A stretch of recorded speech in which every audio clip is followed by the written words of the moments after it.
जीवन के अनजान सफर में ख्वाब कई थे अपनी नजर में, लेकिन राह में चलते चलते कितने रिश्ते टूट गए हैं, कितनी आंगन छूट गए हैं, कितनी आंगन छूट गए हैं।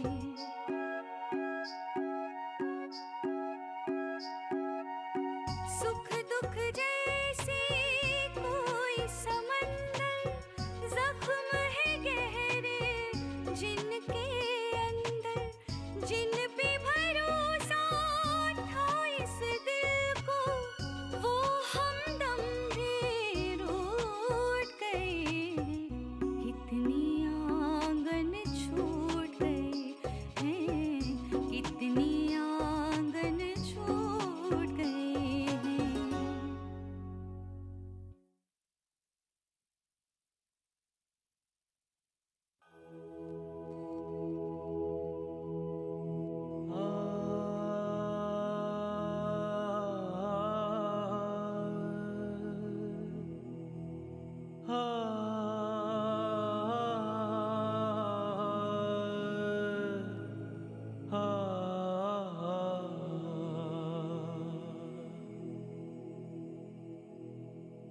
वक्त दबे पांव गुजर जाता है और पता भी नहीं चलता है। ये देखिए, तहमीना बेटी का इंतकाल हुए 10 रोज हो गए और ऐसा लगता है कि कल की ही बात हो। जनाब, आप ठीक कह रहे हैं। सुना है खान साहब के एक भाई मुरादाबाद में रहते हैं, वो इस मैयत में क्यों नहीं आए? उन्हें खबर नहीं दी गई। क्या वजह हो सकती है? वो कांग्रेस के लीडर है। भारत छोड़ो तहरीक में शामिल होने की वजह से उन पर पाबंदी लगा दी गई है। वो शहर से बाहर नहीं जा सकते। अगर किसी तरह यहाँ आ भी जाते तो फौरन गिरफ्तार कर लिए जाते। इसलिए खान साहब ने उन्हें इत्तला नहीं की।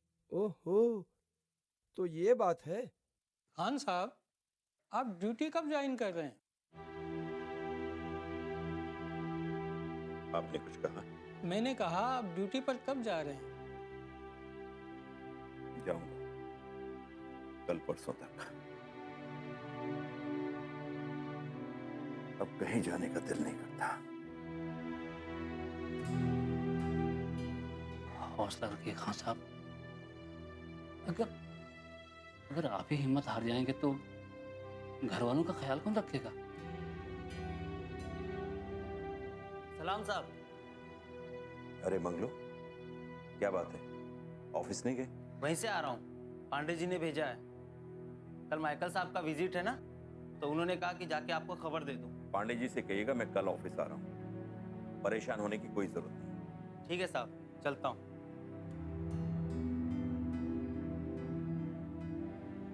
ये माइकल वही गोरा अफसर है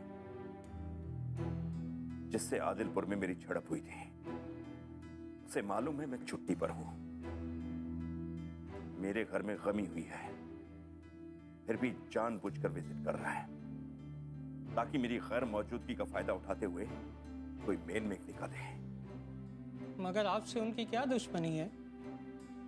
उसे मालूम है मैं अंग्रेजों के खिलाफ हूं, इसीलिए मुझे परेशान करने का बहाना ढूंढता रहता है। कमीनापन है और क्या।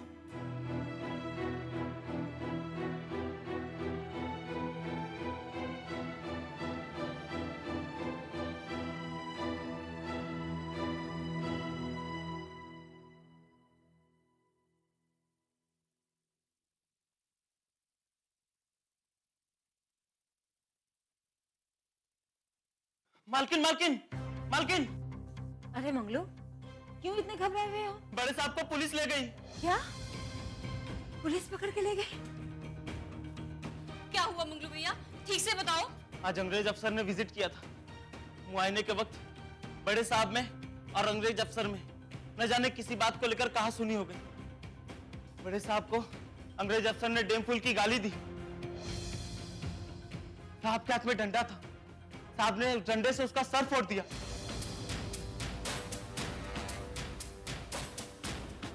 हाय अल्लाह, ये क्या हो गया? कहाँ है अब्बा? मैं उनके पास जाऊंगी। नहीं बीबी जी, आप कहाँ जाएंगी? हटो मंगलू भैया, मुझे जाने दो, हटो। नहीं बीबी जी, मैं आपका गुलाम हूँ, लेकिन आप कहाँ जाएंगे? साहब तो थाने में।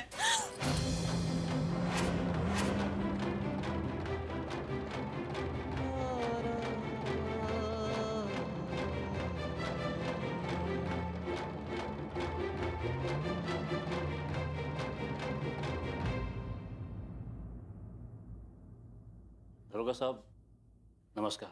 नमस्कार। ये मजहर खान साहब की बेगम, ये उनकी बेटी, और मैं आपको जानता हूँ राय साहब, आप दयानंद कॉलेज के रिटायर्ड प्रोफेसर। जी शुक्रिया। दरोगा साहब, हम खान साहब की जमानत के लिए आए हैं। राय साहब, एफआईआर दर्ज हो चुकी है, जमानत तो नहीं हो सकती।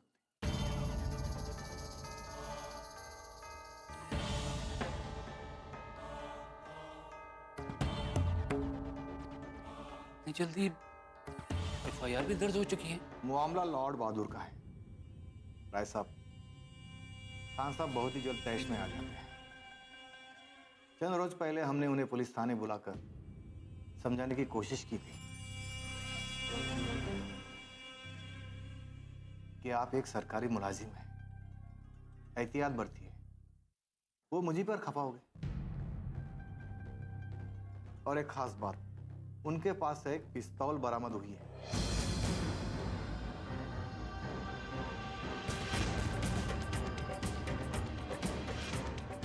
पिस्तौल? वो भी बिना लाइसेंस के। मामला बहुत ही संगीन है।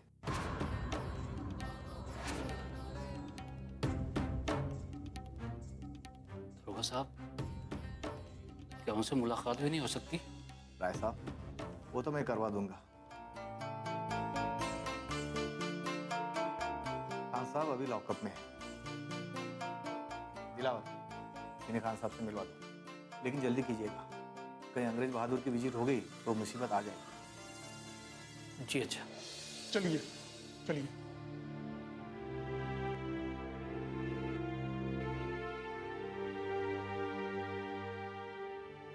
जनाब,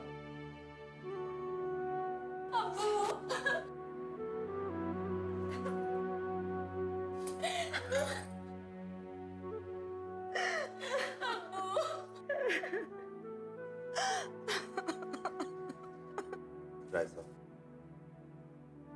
आखिर वही हुआ जिस बात का अंदेशा था।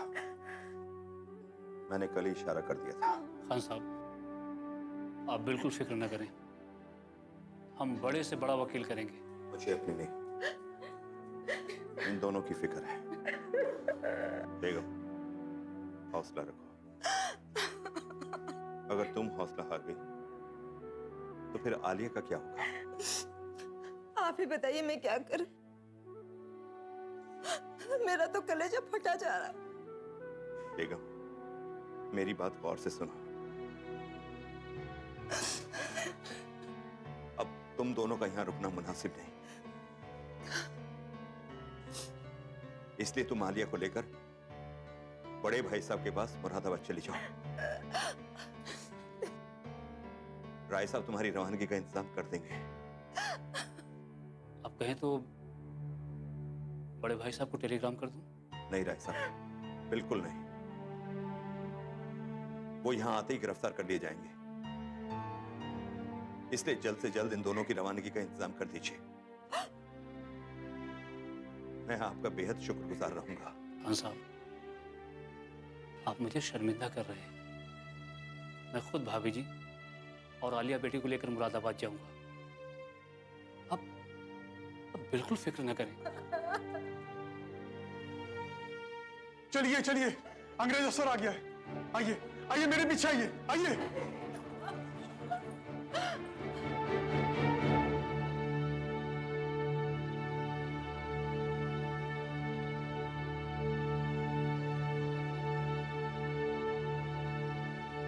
कितनी आंगन छूट गए हैं, कितनी आंगन छूट गए हैं। ये है नशेमन, मजहर खान के बड़े भाई अख्तर खान की कोठी। मजहर खान की हिदायत के मुताबिक सोहन राय ने उनकी बेगम हाजरा और आलिया को यहाँ पहुँचा दिया। वक्त के गुजरने के साथ साथ धीरे धीरे हालात मामूल पर आ रहे हैं। आंगन का ये दूसरा पड़ाव है, तो आइए इस पड़ाव पर मिलने वाले नए किरदारों से मुलाकात करें। ये मजहर खान के बड़े भाई अख्तर खान हैं, आजादी के मतवाले और गांधी जी के परस्तार, कांग्रेस के लीडर हैं। जमींदारी खत्म हो जाने के बाद उन्होंने शहर में ये कोठी खरीद ली और यहीं बस गए। एक कपड़े की दुकान है जिसे उनके सौतेले भाई असरार मियां चलाते हैं। ये असरार मियां हैं। इनकी मां अख्तर खान के बाप खैबर खान की दाश्ता थी। असरार मियां छोटे थे तभी माँ बाप का इंतकाल हो गया। अख्तर खान उन्हें अपने साथ ले आए। उनकी हैसियत घर में एक नौकर से ज्यादा नहीं है। ये जमील मियां हैं, अख्तर खान के इकलौते साहबजादे। ग्रेजुएट हैं मगर बेरोजगार हैं। शायरी का शौक है। अख्तर खान की सियासी सरगर्मियों को नापसंद करते हैं।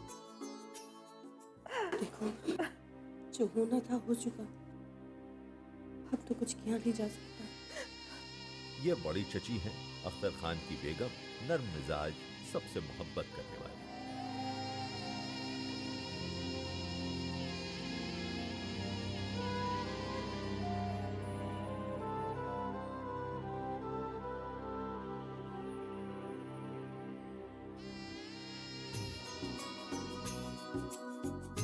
ये छुट्टन है, घर का पुराना नौकर। ये शमीमा है उर्फ छम्मी, चंचल और बातूनी। ये अख्तर खान के मंझले भाई अनवर हुसैन की बेटी है। बचपन में ही माँ बाप का साया सर से उठ गया। अख्तर खान और बड़ी चची ने उसे औलाद की तरह पाला है। चुपके चुपके जमील से मोहब्बत करती है।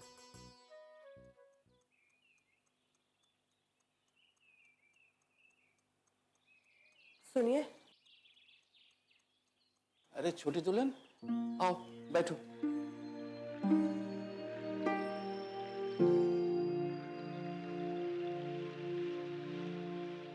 हाजरा बहुत परेशान है। हमने तो इन्हें समझाने की बहुत कोशिश की। अब अल्लाह मियाँ हमारा इम्तिहान ले रहा है तो क्या कर सकते हैं। ऐसे में हमें साबित कदम रहने की जरूरत है। छोटी दुल्हन, तुम बिल्कुल परेशान मत हो, ना ही अपने आप को अकेला समझो।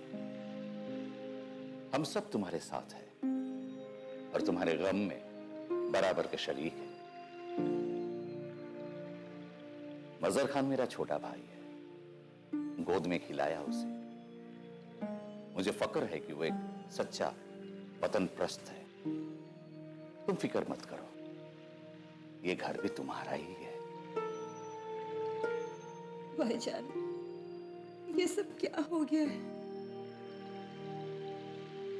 न जाने किसकी नजर लग गई है हमारे घर को।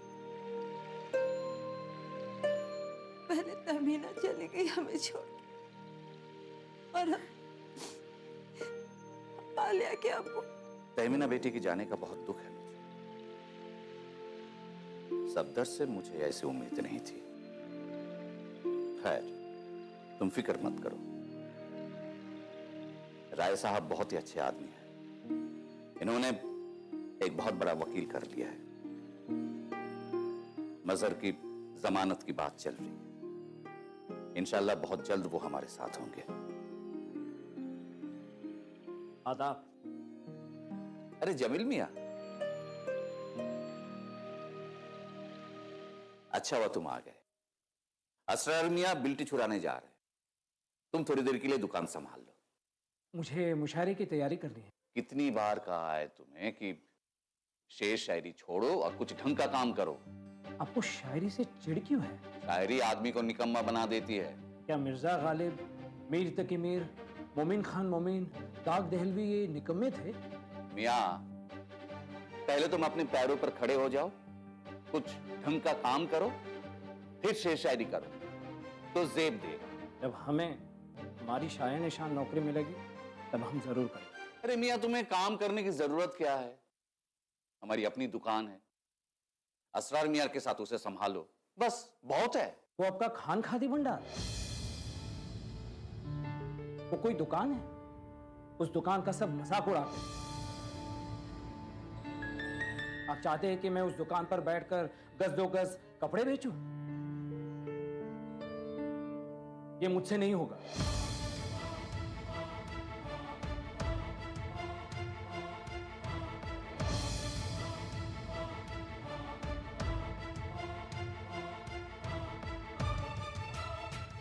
भाई साहब, असरार मियाँ, आज से जमील मियाँ का जेब खर्च बंद।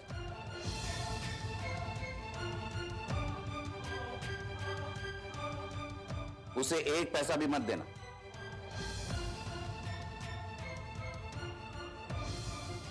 भाई साहब, आप नाराज ना हो। मैं दुकान पर जुम्मन को बिठाकर बिल्टी छुड़ाने चला जाऊंगा। ठीक है, जैसा तुम ठीक समझो।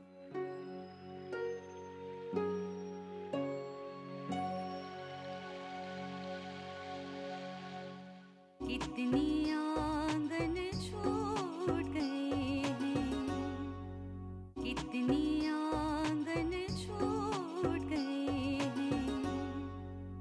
नौकरी तो दिलाते नहीं है, चले हैं दुकानदारी कराने। सारी मूड की ऐसी की तैसी करती है। एक तो मुझे तरही गजल की तैयारी करनी है, उसके लिए मूड का होना बहुत जरूरी है। देख जमी, इस वक्त मेरा मूड बहुत खराब है, तू यहां से जा। मुझे मुशायरे की तैयारी करनी है। आखिर हुआ क्या जो मिजाज इतना खराब है? अरे ये अब्बू कह रहे थे दुकान पर बैठो। क्या मैं कपड़े बेचने के लिए पैदा हुआ हूं? इतना ही था तो पढ़ाया लिखाया क्यों? रहने देते तुम्हारे तरह अनपढ़।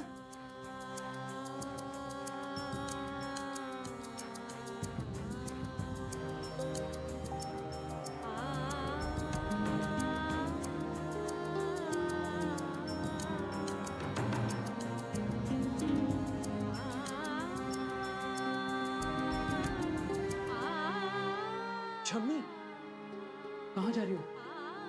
सुनो तो, मेरा वो मतलब नहीं था।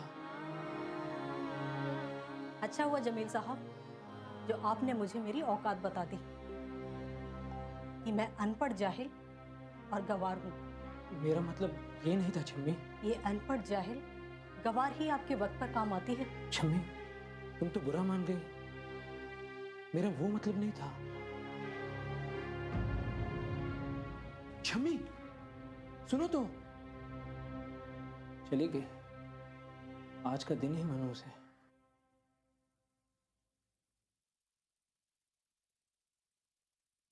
असरार मियां, मुझे जेब खर्च चाहिए। इसी सिलसिले में मुझे आपसे बात करनी है। भाई साहब ने कहा है कि मैं आपको जेब खर्च देना बंद कर दूं। वो सब मैं नहीं जानता। मुझे मेरे जेब खर्च चाहिए, उसके अलावा मुझे 50 रुपए एक्स्ट्रा चाहिए। देखो मियाँ, मुझे गलत मत समझो। भाई साहब का हुक्म मुझे सर झुकाकर मान लेना है। असरार मियां, मुझे पैसे चाहिए। ठीक है जमील मियाँ, देखो मैं अपनी जिम्मेदारी पर आपको पैसे देता हूँ। आइए।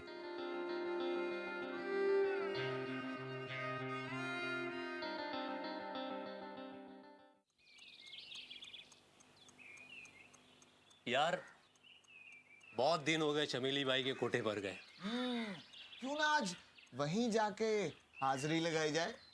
यार वो तो ठीक है, पर हमारे शायर साहब कहाँ हैं? अभी तक तो आ जाना चाहिए था।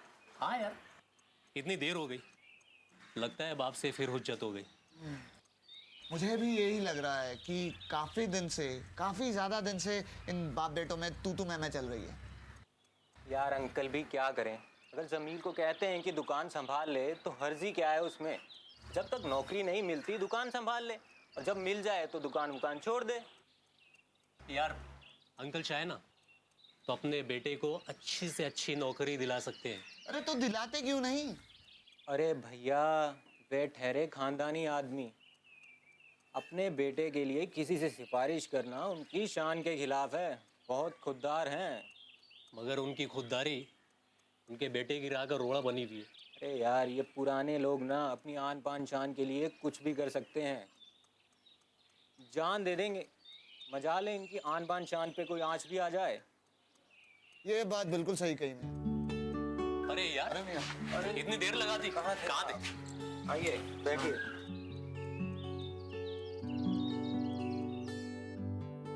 समझ गए थे हम। आज जरूर आपके अब्बू जान से आपकी कहा सुनी हुई होगी। अरे यार, सांस तो लेने दो उसे, चाय तो पीने दो। चाचा, चार चाय खालिस दूध की। हाँ यार, तुम्हारा अंदाजा सही है। आज फिर अब्बू से मेरी बहस हो गई। मैंने भी सुना दिया जमकर। इसी बात से नाराज होकर उन्होंने जेब खर्च बंद कर दी मेरी। अरे अरे यार, ये तो बहुत बुरा हुआ यार। हम लोगों ने आज चमेली बाई के कोठे पे जाने की सोची थी। अच्छा याद दिलाया। आज दिमाग बहुत खराब है। आज तो चमेली बाई की दिलकश आवाज सुने बिना दिल को सुकून नहीं मिल सकता। यहाँ वहाँ जाने के लिए गिरह में माल भी चाहिए। पैसे? मेरे पास 50 रुपए हैं। वाह गुरु, पैसे रखे हो और कह रहे हो कि जेब खर्च बंद हो गया। वाह, क्या बात है। मैंने गलत नहीं कहा था। अब्बू ने असरार मियाँ को कह दिया था कि मुझे पैसे मत दो। वो तो मैंने असरार मियाँ को शीशे में उतार कर उनसे पैसे ले लिए कि तुम डायरी में लिख लो कि जब मुझे नौकरी मिल जाएगी तो मैं पैसे लौटा दूंगा। तेरे अब्बू को मालूम पड़ गया तो उनकी तो छुट्टी हो जाएगी। मैं जानता हूँ कि उन्होंने अपनी जिम्मेदारी पर मुझे पैसे दिए हैं। खैर चलो, जो होगा देखा जाएगा। समझ में नहीं आता कि चमेली बाई तुम्हारी दीवानी है या तुम चमेली बाई के दीवानी। चमेली बाई इसकी दीवानी थोड़ी, इसकी गजलों की दीवानी है। चलो चल रहे हैं फिर। कितने हुए चाचा? लीजिए। अस्सलाम वालेकुम।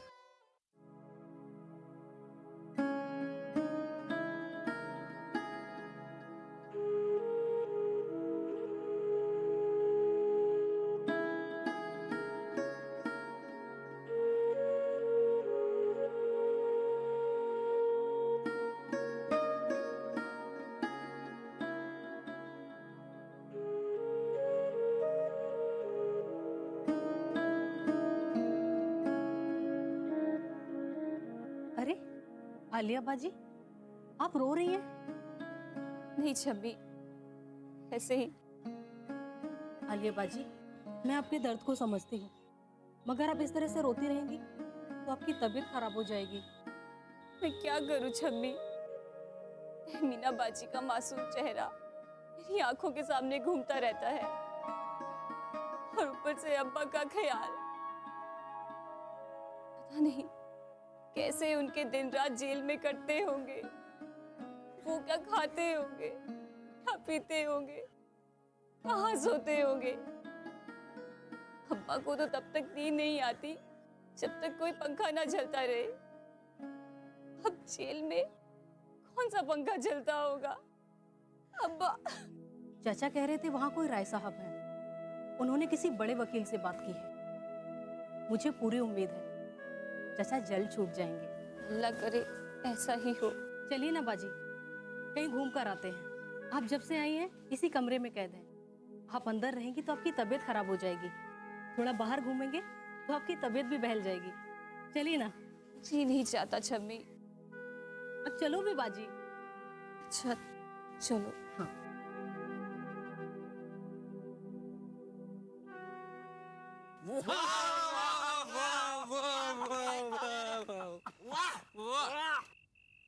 अरे वो शेर तो गजल की जान था। कौन सा शेर? अरे वही, जब वक्त पड़ा गुल पर सब बन गए हर जाई, भौरा भी तमाशाई, बुलबुल भी तमाशाई। वाह मियां, ये गजल जिगर मुरादाबादी साहब की टक्कर की गजल है। यारो, इतना भी मैं चढ़ाओ कि मैं उतर ना पाऊं। जिगर साहब बहुत बड़े शायर है, बहुत बड़े। मैं तो उनके कदमों की धूल भी नहीं हूँ। एक बात बोलूं? बोल बोल। मैंने कौन सा तेरा मुंह पकड़ लिया है? बोल। यार, जमील मियाँ की शायरी औसत दर्जे, उस पर चमेली बाई की आवाज की शान चढ़कर गया। ओ साइंस के स्टूडेंट्स, ये शायरी है, कोई डार्विन की थ्योरी नहीं है। तुम क्या जानो शायरी की नजाकत को? ओए बहस बंद करो और मुझे कोई बताओ, मेरा घर आ गया क्या? अब मुझसे नहीं हो रहा, मुझे नींद आ रही है। ओ भाई, ये तो गए, और अगर हमें किसी ने इस हालत में देख लिया तो बहुत बुरा होगा भाई। अबे ओ विक्रम, अबे कोठी आ गई बे। ये तो कोठी का पिछवाड़ा है। अरे मुझे पता है, जब जमील भाई पी के आते हैं ना तो इसी रास्ते से कोठी में घुसते हैं। ठीक है, हाँ, चलो चलो। हाँ, जमील भाई क्या गजल है। क्या मेरा घर आ गया? हाँ भाई आ गया, अब आप भी होश में आ जाइए। वो इनकी ना थोड़ी तबीयत खराब हो गई है। मालूम है मुझे, आप लोग बहुत अच्छी दोस्ती निभा रहे हैं। अर्ज किया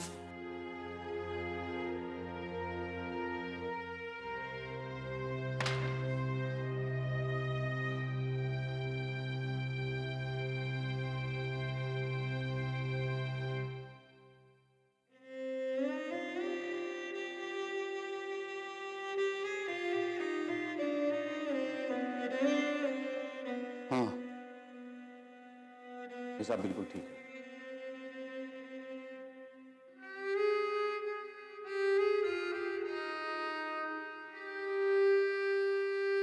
कुछ बोलना है? जी, वो जमील में आए थे दुकान पर जेब खर्ची के लिए।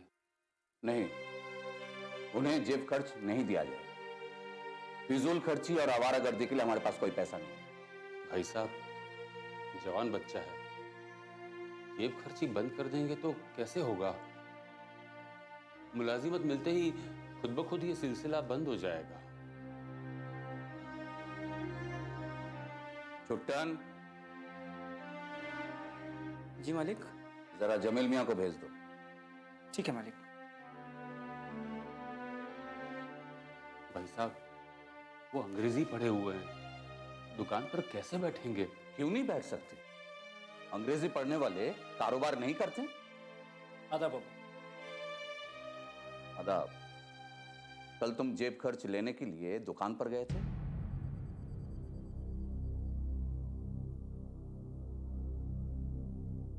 जी हाँ।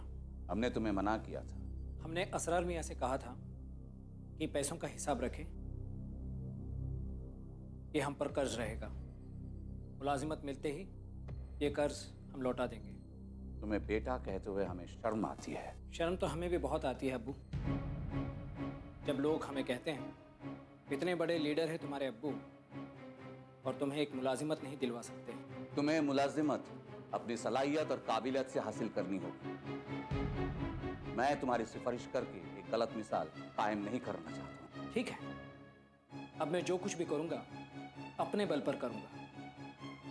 अलबत्ता मुझे मेरा जेब खर्च चाहिए, क्योंकि मैं आपका बेटा हूँ और ये मेरा हक है।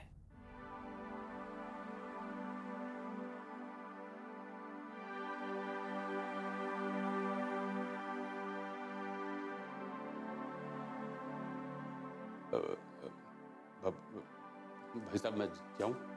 हाँ हाँ, जाओ। असरार मियाँ जी, उन्हें जेब खर्च दे दिया कीजिए। जी बहुत अच्छा।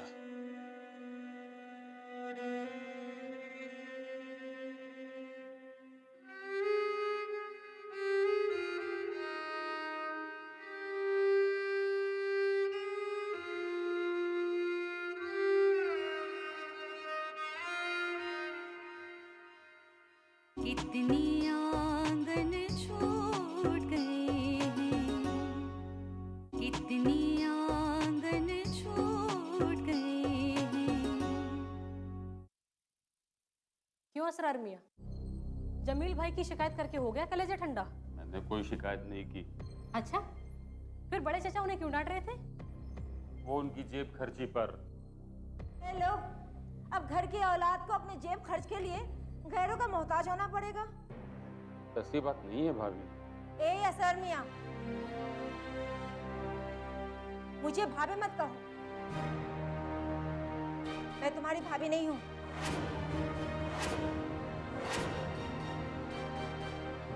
रहने दो छोटी दुल्हन, ये तो वही करते हैं जो जमील मियाँ के अब्बू कहते हैं।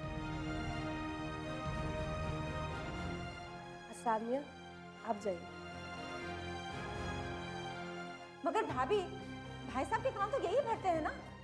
अम्मी, आपको असरार मियाँ से क्या कद है? बिला वजह उन्हें इतना कुछ सुना दिया आपने। अरे, कद की भी अच्छी बात कही। तुम जानती भी हो, ये असरार मियाँ के वजह से सारे मुरादाबाद में हमारे खानदान पर लोग उंगलियां उठाते हैं, समझी? क्यों उंगलियां उठाते हैं लोग? आखिर असरार मियाँ ने किसी का क्या बिगाड़ा है? लो, और सुन लो। अरे बिट्टू, तुम ना कुछ भी नहीं जानती। ये जो असरार मियाँ है ना, तुम्हारे दादा की नाजायज औलाद है।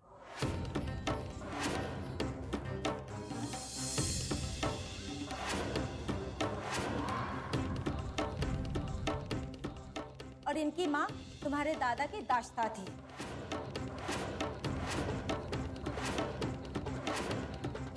माँ के गुजर जाने के बाद ये पूरे गांव में धूल फाकते फिर रहे थे।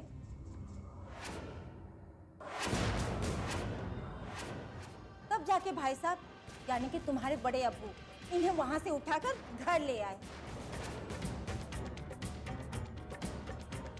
और वो जो कपड़े की दुकान है ना, इनके हवाले कर दी।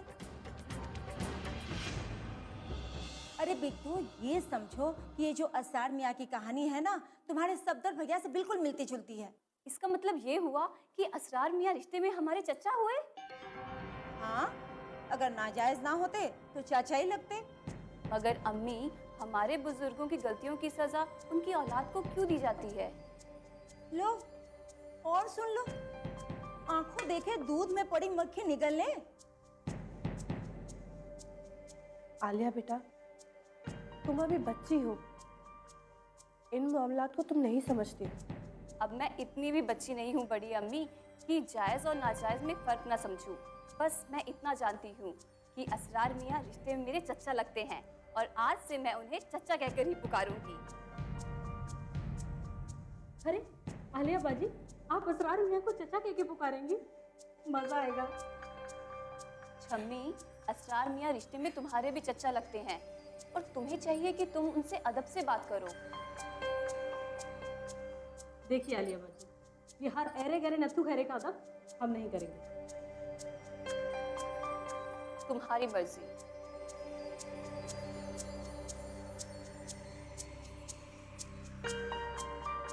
मैं तो उन्हें चाचू ही कहूंगी।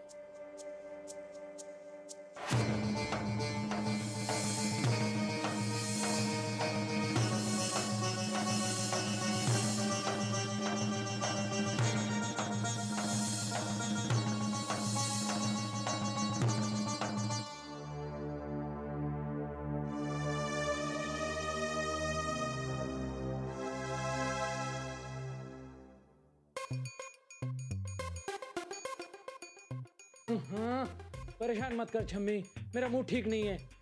हम आपका मिजाज ठीक करने ही तो आए हैं। हाँ, पड़ा रहने दो हमें। नहीं, हमें रात के मुशायरे वाली गजल सुनाइए। मूड नहीं है। अरे वाह, जब आप चाहते हैं तो पूरी पूरी गजल सुनाते हैं, और अब मैं खुद सुनना चाहती हूँ तो आप मना कर रहे हैं। मैं कहती हूँ, ये असरार मियाँ होते कौन है आपकी शिकायत करने वाले? उनका कोई कसूर नहीं है। अब्बा को मेरी शायरी से चिढ़ है। वो चाहते हैं मैं भी उनकी तरह सियासत में हिस्सा लूं और आज़ादी के नारे लगाऊं, और मुझे सियासत से चिढ़ है। मैं तो सिर्फ शायरी करना चाहता हूं। देखना, एक दिन मैं भी बहुत बड़ा शायर बन के दिखाऊंगा। एक बात पूछूं? पूछो। आप रात फिर से शराब पी कर आए थे ना? अरे, दोस्तों के दरमियान थोड़ी सी शराब पी लेता हूं, जानती हो शराब के बगैर शायरी में जान नहीं आती। जितने बड़े बड़े शायर गुजरे हैं, गालिब से लेके दाग तक, उन्होंने शराब पी है। जमील भाईजान, आप गालिब और दाग नहीं हैं। वादा कीजिए कि आप आइंदा से शराब को हाथ भी नहीं लगाएंगे। अरे वाह, तुम तो बड़ी समझदारी की बात करने लगी हो। आलिया की सोहबत का असर मालूम होता है।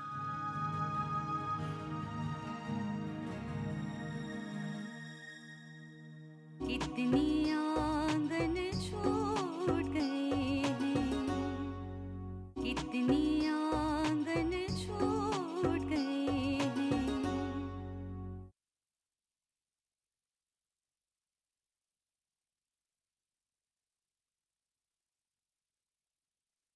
बड़े मालिक, जनाब हामिद बेग और अशोक पांडे जी बैठक में आपका इंतजार कर रहे हैं।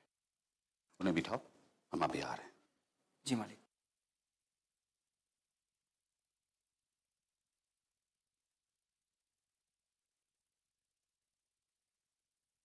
अस्सलाम वालेकुम बेग साहब। वालेकुम सलाम। नमस्कार पांडे जी। नमस्कार नमस्कार। तशरीफ लाइए। शुक्रिया। कहिए बेग साहब, दिल्ली से कब वापस आए? कैसी हो रही मीटिंग? कल शाम को ही आ गया था। सब अहबाब आपको ही याद कर रहे थे। क्या बताएं बेग साहब, भाई मजहर खान की गिरफ्तारी से पूरा खानदान परेशान हो गया, वरना हम भी जरूर चलते मीटिंग में। कोई बात नहीं खान साहब, घरेलू जिम्मेदारी भी तो जरूरी है। पंडित जी आप बताएं। मुझे मजहर भाई की गिरफ्तारी के बारे में कल ही मालूम हुआ, सुनकर बड़ा अफसोस हुआ। क्या किया जा सकता है पांडे जी? भाई मजहर खान शुरू से ही जज्बाती है और सियासत में जज्बात के साथ तहम्मुल जरूरी है। जमानत का क्या? जमानत तो मुश्किल नजर आती है। मामला अंग्रेज बहादुर का है। वहां राय साहब पैरवी कर रहे हैं, देखे क्या होता है। एक और खबर आई है जिससे अंग्रेजी सरकार और चौकन्ना हो गई। कौन सी खबर? सिंगापुर में नेताजी सुभाष चंद्र बोस ने आज़ाद हिंद की फौज भी बना ली। जापानी उनकी मदद भी कर रहे हैं। उन्होंने हिंदुस्तानी नौजवानों से फौज में भर्ती होने की अपील की है और नौजवान जौक दर जौक फौज में भर्ती भी हो रहे हैं। एक तरह से अच्छा ही हुआ है। इधर गांधी जी की सत्याग्रह, उधर बोस बाबू की बगावत। अंग्रेजों पर दोहरा दबाव पड़ेगा। वो तो है, मगर अंग्रेज इतनी जल्दी हार मानने वाले नहीं। हमें अपनी आज़ादी की तहरीक को और तेज करना पड़ेगा।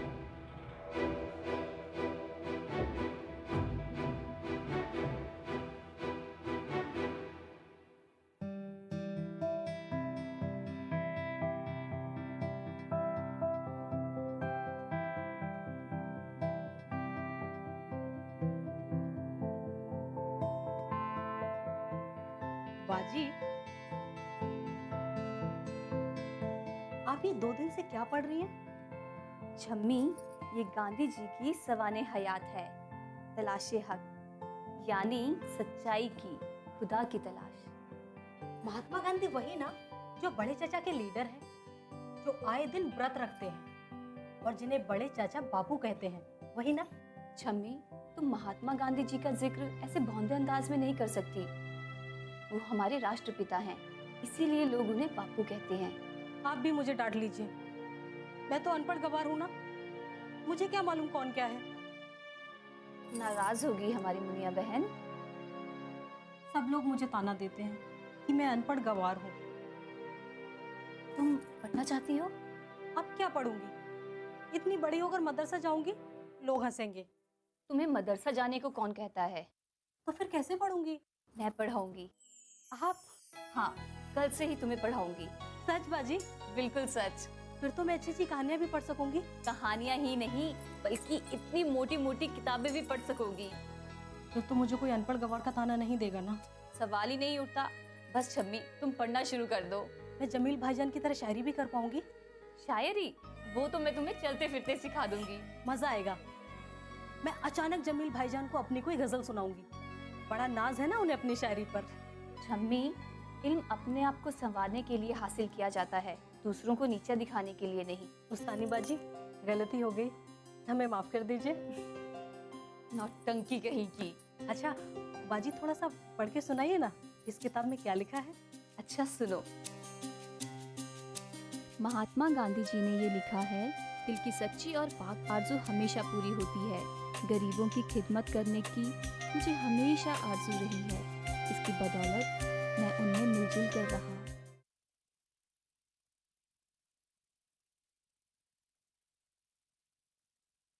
जुमन, ये रख दो। आइए जनाब, कहिए क्या खिदमत करूं आपकी? जी हमें कुर्ते के लिए उम्दा कपड़ा दिखाइए। अभी लीजिए। ये देखिए जनाब। अरे ये तो देसी कपड़ा है, हमें विलायती दिखाइए। जनाब हमारे पास तो देसी कपड़ा ही है। लेकिन देसी कपड़ा तो मोटा और भद्दा होता है, इसमें विलायती कपड़े जैसी फिनिशिंग नहीं होती। मगर देसी कपड़ा टिकाऊ और मजबूत होता है। अरे इसमें क्या खास बात है? टिकाऊ और मजबूत तो विलायती कपड़ा भी होता है। जनाब हमारे पास तो यही है, आगे आपकी मर्जी। खैर चलिए। क्या बात है नौजवान, कपड़ा पसंद नहीं आया? जी नहीं, आपके पास है देसी कपड़ा और हमें चाहिए विलायती, जो हमें पसंद नहीं है। क्या नाम है आपका? जी खालिद। और आपका जनाब? जी कैलाश। तो जनाब आप दोनों क्या करते हैं? हम स्टूडेंट हैं, बीए में ज़ेरे तालीम हैं। आप लोग अखबार पढ़ते होंगे रोजाना? जी हाँ पढ़ते हैं। तो आप लोगों ने महात्मा गांधी का नाम भी सुना होगा। ये आप कैसी बातें कर रहे हैं? उनके बारे में कौन नहीं जानता? महात्मा गांधी जी तो हमारे राष्ट्रपिता हैं। तो आप लोगों ने ये भी पढ़ा होगा कि महात्मा गांधी ने इंग्लिश कपड़ों का बायकॉट करने की अपील की है। हाँ मगर ये तो बहुत पुरानी बात हो चुकी है। बात पुरानी हो गई मगर तहरीक जारी है। याद रख, जब तक इंग्लिस्तान से आए हुए चीजें खरीदते रहेंगे तब तक अंग्रेज हमारा मुल्क कभी नहीं छोड़ेगा। इसलिए पहले हमें अंग्रेजी चीजों को छोड़ना पड़ेगा, तभी अंग्रेज भारत छोड़ेगा।